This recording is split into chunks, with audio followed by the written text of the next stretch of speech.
Uh, yeah. Uh.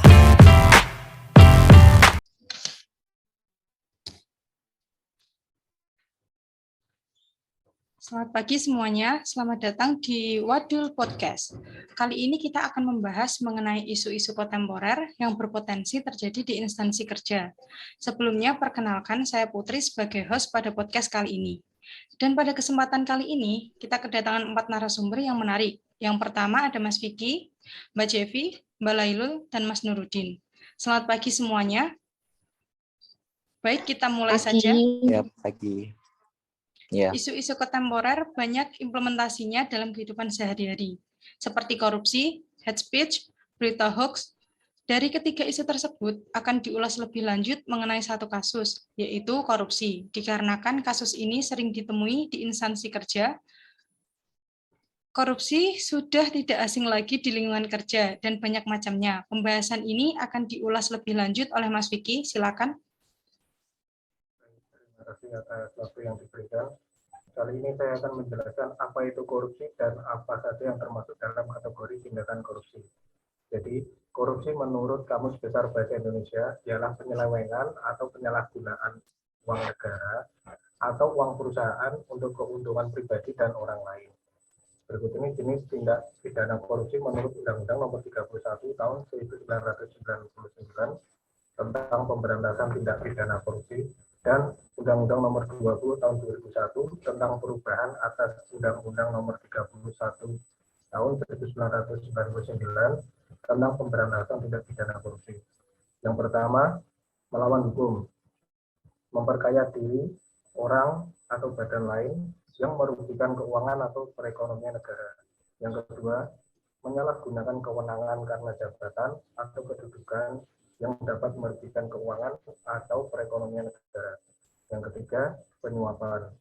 Yang keempat, penggelapan dalam jabatan, pemerasan dalam jabatan. Yang keenam, berkaitan dengan pemborongan. Dan yang terakhir, gratifikasi. Contoh lain yang sederhana dalam bidang kehidupan kita, orang petinju yang mau menerima uang suap untuk mengalah, dan atlet yang menggunakan doping agar menang dalam perlombaan. Kesemuanya itu merupakan kasus yang berpotensi korup. Demikian, saya kembalikan. Ya, terima kasih Mas Vicky atas pemaparannya. Saya lanjut, adapun penyebab yang melatar belakangi terjadinya korupsi yang akan dibahas lebih lanjut oleh Mbak Jevi, silakan. Terima kasih Mbak Putri. Saya akan menjelaskan tentang penyebab terjadinya tindakan korupsi, yaitu ada dua faktor, yaitu faktor internal dan eksternal. Faktor internal meliputi sifat masyarakat dan individu yang selalu merasa kurang puas, moral yang lemah, kebutuhan hidup yang mendesak, dan gaya hidup yang konsumtif. Sedangkan faktor eksternal dapat dilihat dari beberapa. Yang pertama, aspek sosial atau individu korupsi. Yang kedua, aspek politik, yaitu pada dasarnya politik berhubungan dengan kekuasaan yang artinya siapapun orang tersebut pasti akan menggunakan berbagai macam cara, bahkan melakukan tindakan korupsi untuk mendapatkan kekuasaan tersebut.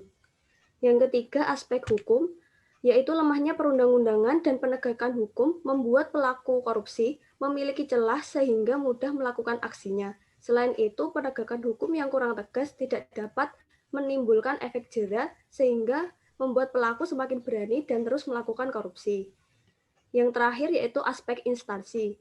Instansi juga bisa memberikan andil terjadinya korupsi apabila sistem pengendalian manajemennya yang lemah, tidak adanya teladan integritas oleh pemimpin, serta kurang memadainya sistem akuntabilitas pada instansi.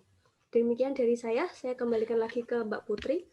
Ya, terima kasih Mbak Jevi atas pemaparannya.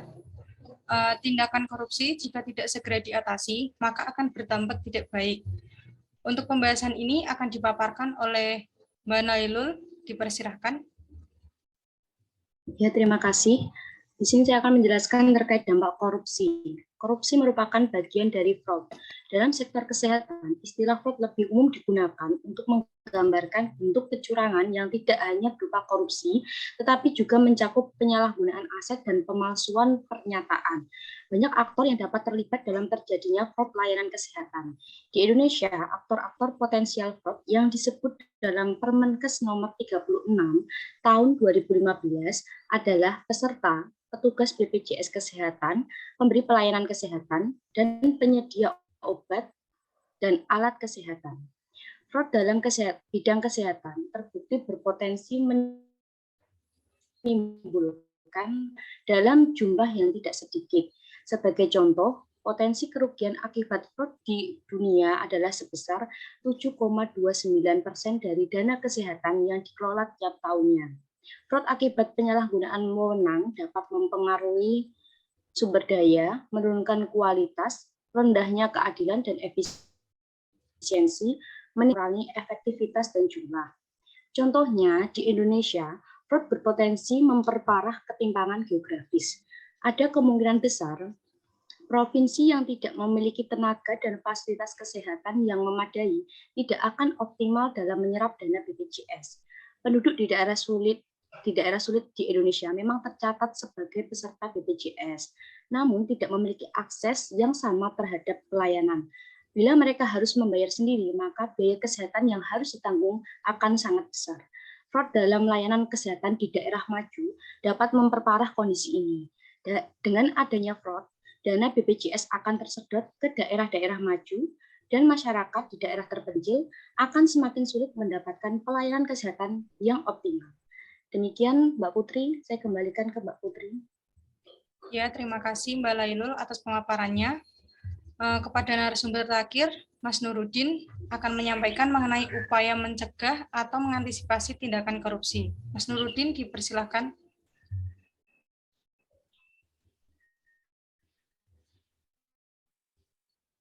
Kan baik kita sebagai masyarakat yang baik dan taat hukum, kita hendaknya mengantisipasi atau menunjukkan partisipasi kita untuk anti korupsi yang sederhana. Contohnya yang pertama yaitu sikap jujur.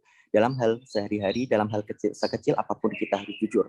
Seperti kita tidak boleh memberikan hadiah ataupun suap kepada seseorang. Kemudian yang kedua, untuk menghindari perilaku yang merugikan kepentingan orang lain. Misalnya, kita tidak boleh menyela antrian, kita tidak boleh membuang sampah sembarangan, dan tidak boleh melanggar tata tertib lalu lintas. Kemudian yang ketiga, hindarilah hubungan konflik dengan hubungan kerja ataupun hubungan bertetangga.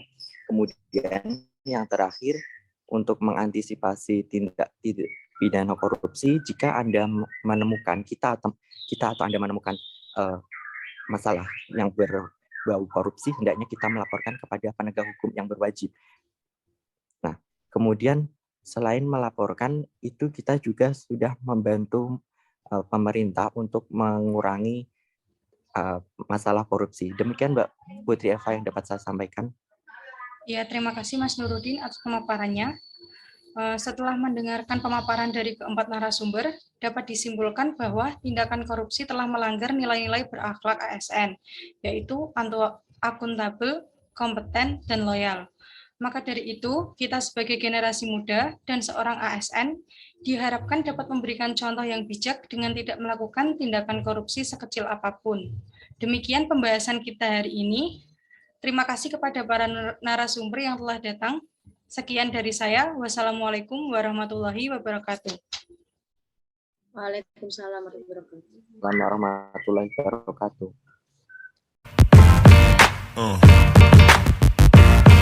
Yeah.